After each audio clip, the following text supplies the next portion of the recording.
میری ایک بار جنت البقیع کے گورکن سے ملاقات ہوئی. ایسی ایسی باتیں مجھے بتائی انہوں نے, میں کتنی دیر تک تو روتا ہی رہا. اور میں دو باتیں بتا دیتا ہوں, پھر کبھی موقع ملا تو اس پر تفصیل سے بات کریں گے. تو میں نے کہا یار کچھ تو بتاؤ جنت البقیع کے بارے میں, ایسا کیا ہے؟ ہم تو سنتے ہیں آپ تو قبروں میں قبر کھودتے ہیں, آپ تو جنت البقیع میں ہی ہوتے ہیں. کہتے ہیں عبدالحبیب بھائی پہلے بتائیں آپ کو میرے جسم سے خوشبو آ رہی ہے؟ میں نے کہا خوشبو تو بڑی آ رہی ہے, کون سا عطر لگایا ہے؟ کہتے ہیں واللہ میں نے کوئی عطر نہیں لگایا, یہ بقیع کی خوشبو ہے, جنت البقیع کی مٹی کی خوشبو ہے. اچھا وہ کہتے ہیں دنیا کا کوئی بھی قبرستان اٹھا لیں, پھر میں نے بھی غور کیا, وہاں آپ کو کیڑے مکوڑے بہت سارے جانور ملتے ہیں نا, مردے دفن ہو رہے ہیں, اور ظاہر قبرستان میں تو صفائی نہیں ہوتی نا, تو آپ کو کیڑے بولا جنت البقیع میں ایک کیڑا نہیں ہے. یعنی میں آپ کو روحانیت والی باتیں نہیں بتا رہا, روحانیت تو اندر کیا کیا ہوگا وہ تو اللہ جانے, اس کا حبیب جانے, اس کی کیسی کرم نوازیاں ہیں. میں تو جو نظر سے آنے والی چیزیں بتا رہا ہوں.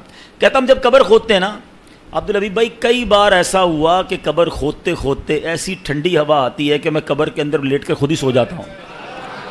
کبھی گورکن کو قبر میں سوتے دیکھا ہے؟ کہتا ہے ایسی ٹھنڈی ہوا ہوتی ہے, میں سکون اتنا ہوتا ہے, میں کام کرتے کرتے ادھر ہی لیٹ جاتا ہوں قبر کے اندر, نیند بھی آ جاتی ہے. میں نے تو اس کے ہاتھ چومے اور کہا آپ ہی دعا کر دیں کہ ہمیں جنت البقیع نصیب ہو جائے. کمال کا قبرستان. اور کیوں ہے پتہ ہے کمال کا؟ ایک تو اس قبرستان میں کم و بیش 10,000 صحابہ اکرام مدفون ہیں.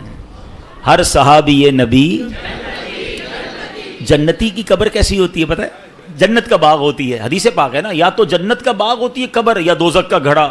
تو سارے صحابہ کی قبر تو ہو گئی جنت کا باغ.